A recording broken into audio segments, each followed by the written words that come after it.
Hello दोस्तों, स्वागत है आप सभी का मेरे यूट्यूब चैनल डिजिटल ज्ञान पथ में। और हाजिर हैं हम आज आपके बीच आज की लेटेस्ट अपडेट लेकर। और जैसा कि इस अपडेट में हम आपको बताएंगे, आज की अपडेट के अनुसार भारत का राजपत्र, ये हमारा केंद्रीय कर्मचारियों के लिए जो केंद्रीय कर्मचारियों के लिए राष्ट्रीय पेंशन प्रणाली के अंतर्गत एक विकल्प के रूप में एकीकृत पेंशन योजना शुरू करने का निर्णय लिया गया है। और यह इसका वित्त मंत्रालय द्वारा वित्तीय सेवा विभाग अधिसूचना जारी कर दी गई है। 24 जनवरी 2025 को यह जारी किया गया है। नई दिल्ली को शनिवार को 25 जनवरी का ये हमारा भारत का राजपत्र एकीकृत पेंशन प्रणाली के लिए जारी हुआ है। इसमें क्या क्या नियम शर्तें दी गई हैं, कृपया एक बार जान लेते हैं। केंद्र सरकार ने राष्ट्रीय पेंशन प्रणाली के अंतर्गत कवर होने वाले केंद्र सरकार के कर्मचारियों के लिए राष्ट्रीय पेंशन प्रणाली के अंतर्गत एक विकल्प के रूप में एकीकृत पेंशन योजना शुरू करने का निर्णय लिया है। यह निर्णय दोस्तों 24 जनवरी को 2025 में एकीकृत पेंशन प्रणाली के लिए ले लिया गया है। एकीकृत पेंशन योजना केंद्र सरकार के ऐसे कर्मचारियों पर लागू होगी जो राष्ट्रीय पेंशन प्रणाली के अंतर्गत आते हैं और जो राष्ट्रीय पेंशन प्रणाली के अंतर्गत इस विकल्प को चुनते हैं। इसमें निम्नलिखित विशेषताएं होंगी। अब ये आप हमें एनपीएस था, इसके बाद यूपीएस सेलेक्ट कर लिया गया है। योजना के अंतर्गत पात्रता क्या होगी? सुनिश्चित भुगतान केवल निम्नलिखित मामलों में उपलब्ध होगा, अर्थात यदि कोई कर्मचारी 10 वर्ष की अर्हक सेवा के पश्चात अर्धवार्षिकता प्राप्त कर लेता है तो अर्धवार्षिकता की तारीख से, यानी अगर उसने 10 वर्ष की सेवा प्राप्त कर ली है तब ये लागू हो जाएगा। दूसरा है FR 56 जो केंद्रीय सिविल सेवा वर्गीकृत नियंत्रण और अपील नियम 1965 के अंतर्गत कोई शास्ति नहीं है के प्रावधानों के अंतर्गत एक कर्मचारी को सेवानिवृत्त करने के मामले में सरकार द्वारा ऐसी सेवानिवृत्त की तारीख से। तीसरी शर्त इसकी यह है कि 25 वर्ष की न्यूनतम अर्हता सेवा अवधि के पश्चात स्वैच्छिक सेवानिवृत्त के मामले में यदि सेवा अवधि अधिवर्षिता तक जारी रहती है तो उस समय उस तारीख से जब ऐसा कर्मचारी अधिवर्षिता प्राप्त कर लेता है। और चौथी शर्त है कि सेवा से हटाए जाने या बर्खास्तगी या कर्मचारी के इस्तीफे के मामले में सुनिश्चित भुगतान उपलब्ध नहीं होगा। यानी एकीकृत पेंशन प्रणाली अगर सेवा से हटा दिया गया है, उसने स्वयं इस्तीफा दे दिया है या बर्खास्तगी हो गई है किन्हीं वजह से, तो ऐसे मामलों में एकीकृत पेंशन योजना का विकल्प लागू नहीं होगा। योजना के अंतर्गत लाभ क्या क्या मिलेंगे? इस एकीकृत पेंशन योजना जो लागू की गई है उसके तहत लाभ होंगे। इस योजना के अंतर्गत सुनिश्चित भुगतान एक अधिवर्षता में उल्लिखित अन्य शर्तों के अध्ययन निम्नानुसार होगा। पूर्ण सुनिश्चित भुगतान की दर सेवानिवृत्ति से तुरंत पहले 12 मासिक औसत मूल वेतन की 50% होगी। पूर्ण सुनिश्चित भुगतान न्यूनतम 25 वर्षों की अर्हक सेवा के पश्चात दे होगा। ये जो है एकीकृत पेंशन प्रणाली 25 वर्ष की सेवा पूर्ण होने के न्यूनतम कम से कम आपको 25 वर्षों की सेवा प्राप्त करने के पश्चात दे होगा। कम अर्हक सेवा अवधि के मामले में आनुपातिक भुगतान स्वीकार किया जाएगा। यदि आपकी सेवा 25 वर्षों से कम है, उससे पहले आपने इस्तीफा दे दिया या किसी कारणवश बर्खास्तगी हो गई है, तो उन मामलों में आनुपातिक भुगतान स्वीकार किया जाएगा। 10 साल या उससे अधिक की अर्हक सेवा के पश्चात सेवानिवृत्त होने पर प्रति माह 10,000 की न्यूनतम गारंटी युक्त भुगतान सुनिश्चित किया जाएगा। यानी अगर 10 साल हो गए हैं आपके सर्विस के या उससे अधिक की सेवा के पश्चात प्रति माह 10,000 रुपए का न्यूनतम गारंटी भुगतान सुनिश्चित किया जाएगा। यानी 10,000 रुपए निश्चित तौर पे गारंटी के रूप में आपको प्राप्त होंगे। न्यूनतम 25 वर्ष की अर्हक सेवा के पश्चात स्वैच्छिक सेवानिवृत्ति के मामले में सुनिश्चित भुगतान उस तारीख से शुरू होगा जिस तारीख को कर्मचारी सेवा में जारी रहते हुए अधिवर्षिता प्राप्त कर लेता है। यानी न्यूनतम 25 वर्ष की अर्हक सेवा के पश्चात स्वैच्छिक सेवानिवृत्ति के मामले में अगर आप स्वैच्छिक रूप से सेवानिवृत्त हो जाते हैं तो उसमें भुगतान उस तारीख से शुरू होगा जिस तारीख को कर्मचारी सेवा में जारी रहते हुए अधिवर्षिता प्राप्त कर लेता है।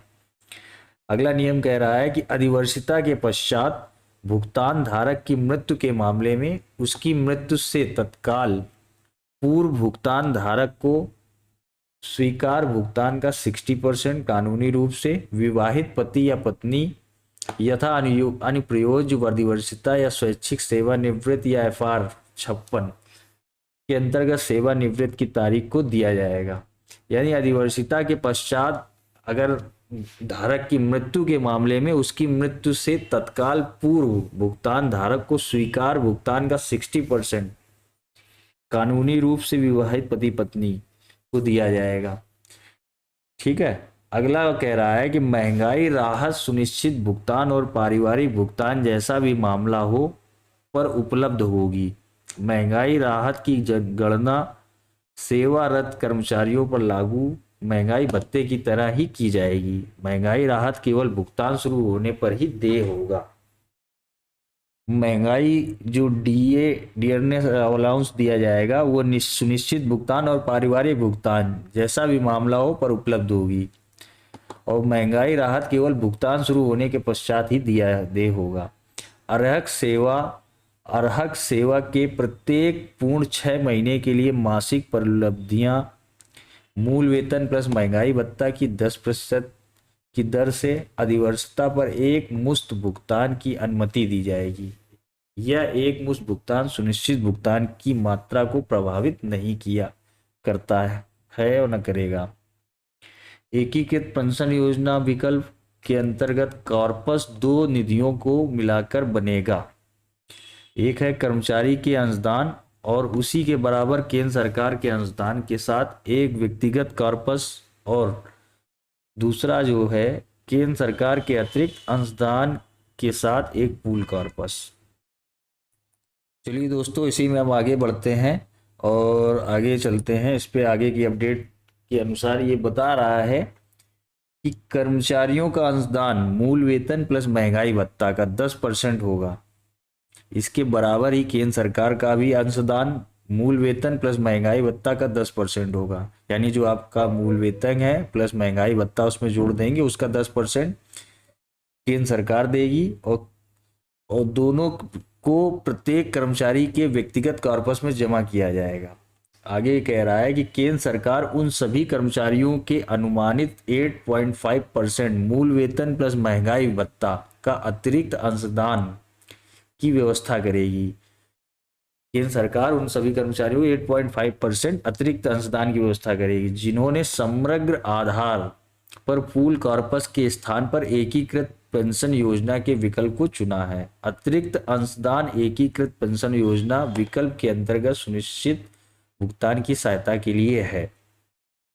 यानी अतिरिक्त अंशदान जो होगा वो एकीकृत पेंशन योजना विकल्प के अंतर्गत सुनिश्चित भुगतान की सहायता के लिए है। कर्मचारी केवल व्यक्तिगत कॉर्पस के लिए ही निवेश के विकल्पों को अपना सकते हैं। ऐसे निवेश विकल्पों को पेंशन निधि विनियामक और विकास प्राधिकरण द्वारा विनियमित किया जाएगा। पेंशन निधि विनियामक और विकास प्राधिकरण द्वारा समय समय पर निवेश का डिफॉल्ट पैटर्न परिभाषित किया जा सकता है। यदि कोई कर्मचारी व्यक्तिगत कॉर्पस में निवेश के विकल्प का प्रयोग नहीं करता है तो निवेश का डिफॉल्ट पैटर्न लागू होगा। यदि वो निवेश का विकल्प प्रयोग करता है तो डिफॉल्ट पैटर्न होगा। केंद्र सरकार के अतिरिक्त अंशदान के माध्यम से निर्मित पूल कॉर्पस के लिए निवेश संबंधी निर्णय का पूरा अधिकार केंद्र सरकार का होगा। इसमें सारा निर्णय जो है केंद्र सरकार के द्वारा ही लिया जाएगा। उन कर्मचारियों के संबंध में जो एकीकृत पेंशन योजना के परिचालन की तारीख से पूर्व सेवानिवृत्त हो चुके हैं, ऐसे लोग जो पहले ही रिटायर हो चुके हैं, जो एकीकृत पेंशन योजना विकल्प को चुनते हैं, पेंशन निधि विनियामक और विकास प्राधिकरण टॉपअप राशि उपलब्ध कराने के लिए तंत्र का निर्धारण करेगी। और उन सभी कर्मचारियों के लिए जो एकीकृत पेंशन योजना के परिचालन की तारीख से पूर्व सेवानिवृत्त हुए हैं, उनके लिए एकीकृत पेंशन योजना विकल्प को चुनते हैं तो पेंशन निधि विनियामक और विकास प्राधिकरण टॉप अप राशि का उपलब्ध कराने के लिए एक तंत्र का निर्धारण करेगी।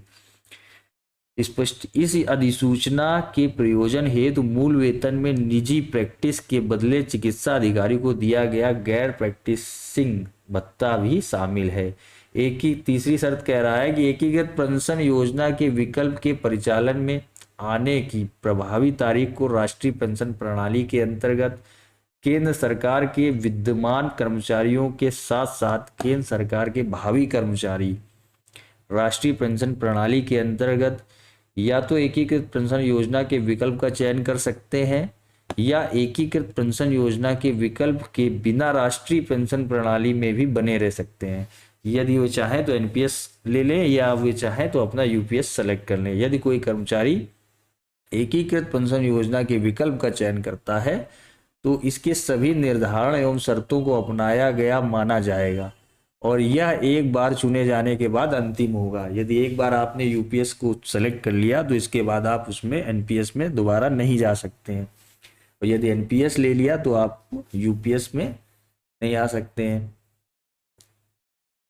दोस्तों इसी में आगे बढ़ते हुए हम देखते हैं कि यदि एक बार प्रणाली चेंज हो गई, राष्ट्रीय पेंशन प्रणाली के अंतर्गत कवर किए गए प्रत्येक कर्मचारी जिन्होंने एकीकृत पेंशन योजना का विकल्प लिया है के लिए पेंशन निधि विनियामक और विकास प्राधिकरण द्वारा निर्धारित तरीके से बेंचमार्क कॉर्पस मूल्य की गणना निम्नलिखित पूर्वानुमानों के साथ की जाएगी। अर्थात अर्हक सेवा के प्रत्येक महीने के लिए कर्मचारियों और नियोक्ता दोनों के लिए प्रयोज्य अंशदान की नियमित प्राप्ति, अनुपलब्ध अंशदानों के मामले में पेंशन निधि विनियामक और विकास प्राधिकरण द्वारा निर्धारित किया जाने वाला उपयुक्त मूल्य तय किया जाएगा।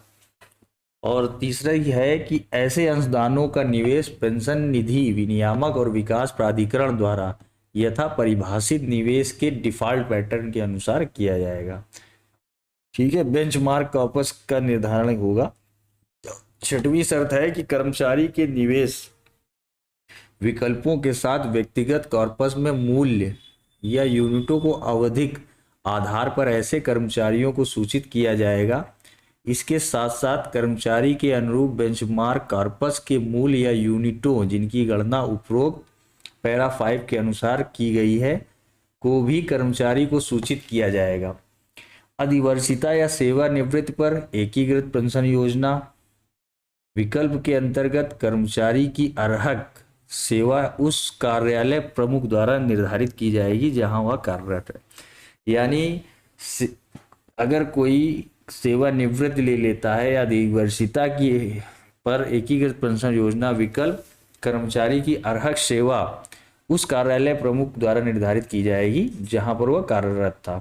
यानी जहां आप काम कर रहे हैं उसके कार्यालय प्रमुख द्वारा उसकी निर्धारित होगी। अधिवर्षिता या सेवानिवृत्ति पर एकीकृत पेंशन योजना के अंतर्गत कर्मचारी सुनिश्चित भुगतान के प्राधिकार के लिए बेंचमार्क कॉर्पस के मूल्य या यूनिटों के बराबर पूल कॉर्पस में व्यक्तिगत कॉर्पस के मूल्य या यूनिटों को अंतरित करने के लिए प्राधिकृत करेगा। यदि व्यक्ति कॉर्पस का मूल्य या यूनिट बेंचमार्क कॉर्पस के मूल्य या यूनिट से कम तो कर्मचारी के पास इस अंतर को पूरा करने के लिए अतिरिक्त अंशदान की व्यवस्था करने का विकल्प होगा। यदि व्यक्ति कॉर्पस का मूल्य या यूनिट बेंचमार्क कॉर्पस के मूल्य या यूनिट से अधिक है तो कर्मचारी बेंचमार्क कॉर्पस के बराबर मूल्य या यूनिट के अंतरण को अधिकृत करेगा और व्यक्तिगत कॉर्पस में शेष राशि कर्मचारियों को दी जाएगी। नवीं शर्त है कि यदि कर्मचारी द्वारा व्यक्तिगत कॉर्पस से पूल कॉर्पस के अंतरित मूल्य या यूनिट बेंचमार्क के कॉर्पस या मूल यूनिट से कम है तो सुनिश्चित भुगतान के अनुपात में भुगतान अधिकृत किया जाएगा। एकीकृत पेंशन योजना एक निधि आधारित पेंशन प्रणाली होने के नाते कर्मचारियों को सुनिश्चित भुगतान प्रयोज्य अंशदान के नियमित और समय पर संचय और निवेश पर निर्भर करता है। सुस्पष्टता के लिए यह स्पष्ट किया जाता है कि कोई भी कर्मचारी जिसने इस अधिसूचना के अंतर्गत राष्ट्रीय पेंशन प्रणाली के अधीन एकीकृत पेंशन योजना के विकल्प का चयन किया है, वह सेवानिवृत्ति के पश्चात सहित किसी अन्य नीतिगत रियायत, नीति परिवर्तन, वित्तीय लाभ, बाद में सेवानिवृत्त हुए कर्मचारियों के साथ किसी भी समानता आदि की मांग के लिए पात्र नहीं होगा और दावा नहीं कर सकता है ना। इस पॉइंट से उन्होंने स्पष्ट कर दिया कि यदि किसी कर्मचारी ने राष्ट्रीय पेंशन प्रणाली को एकीकृत के अधीन एकीकृत पेंशन योजना के विकल्प का चयन किया है, तो वह सेवानिवृत्ति के पश्चात या सहित किसी भी वित्तीय लाभ के वास्ते आदि की मांग के लिए पात्र नहीं होगा और ना ही वो दावा कर सकता है। यानी या अगर आपने एनपीएस का चयन कर लिया है तो आप यूपीएस के लिए समानता का दावा नहीं कर सकते हैं। वो आपके अपने विवेक पर था कि आपने एनपीएस चयन किया है, अन्यथा यूपीएस चयन किया है।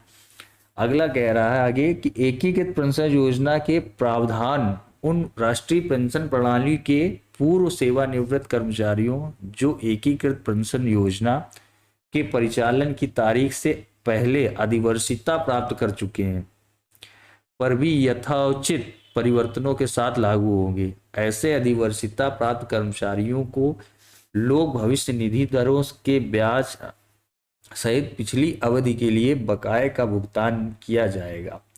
ऐसे अधिवर्षिता प्राप्त कर्मचारियों के लिए मासिक टॉपअप राशि, जिसे पेंशन निधि विनियामक और विकास प्राधिकरण द्वारा निर्धारित किया जाएगा, का भुगतान उनके द्वारा की गई निकासी और उन्हें भुगतान की गई वार्षिकी को समायोजित करने के पश्चात किया जाएगा। चलिए दोस्तों, इसी में आगे बढ़ते हैं।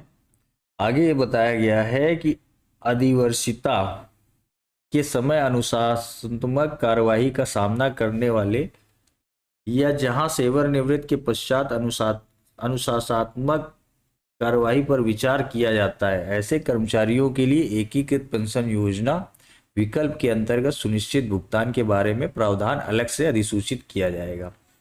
विभिन्न परिदृश्यों के अंतर्गत एकीकृत पेंशन योजना के भुगतान कार्यकरण के रूप में व्याख्यात्मक उदाहरण अनुबंध में दिए गए हैं। पेंशन निधि विनियामक और विकास प्राधिकरण एकीकृत पेंशन योजना के परिचालन के लिए विनियमन जारी कर सकता है। एकीकृत पेंशन योजना यूपीएस के परिचालन का प्रभावी तिथि 1 अप्रैल 2025 होगी। ये हमारे मुख्य सचिव हैं पंकज शर्मा, उन्होंने ये अधिसूचना जारी की है। यानी एकीकृत यूपीएस जो है 1 अप्रैल 2025 से लागू होगा अपने सभी कर्मचारियों के लिए, केंद्रीय कर्मचारियों के लिए। अब इसका सारा ब्यौरा मैंने आपको बता दिया। वित्त मंत्रालय के 24 जनवरी 2000 सूचना, ये था सारा प्रोफार्मा। किस तरह से इसमें क्या आगे इसको अपलोड किया जाएगा, किस तरह से उसमें किस निकासी की जाएगी, किस तरह से पेंशन इस पर लगाया जाएगा, उसका सारा ब्यौरा इसमें दिया हुआ है। आप इसको देख सकते हैं, है ना। किस एक मुश्त राशि क्या मिलेगी उसमें, 10 वर्ष का अगर उनका वेतन होगा तब क्या मिलेगा, 10-15 वर्ष का कार्यकाल होगा तब क्या मिलेगा, ये सारा दिया हुआ था। ये नोटिफिकेशन था और इसको मैंने आपको बता दिया। ये 1 अप्रैल 2025 से लागू हो जाएगी। और ये देखिए, अभी इसमें भी कुछ खामियां हैं, कुछ खूबियां हैं, वो अपने ऊपर है, इसको आगे कैसे अपनाना है। अभी जो सुधार होगा उसके लिए प्रयास किया जाएगा। ये पूरा आपका था राजपत्र भारत का जारी हुआ। इसी के साथ आज ये अपडेट खत्म करते हैं। तो दोस्तों, ये था आज का अपडेट। और अगर आपने अभी तक मेरे चैनल को सब्सक्राइब नहीं किया है, लाइक नहीं किया है, तो please like and subscribe channel, और बने रहिए इसी तरह की अपडेट के लिए हमारे चैनल पर। और आगे मिलते हैं, नेक्स्ट मुलाकात अगले एपिसोड में। धन्यवाद।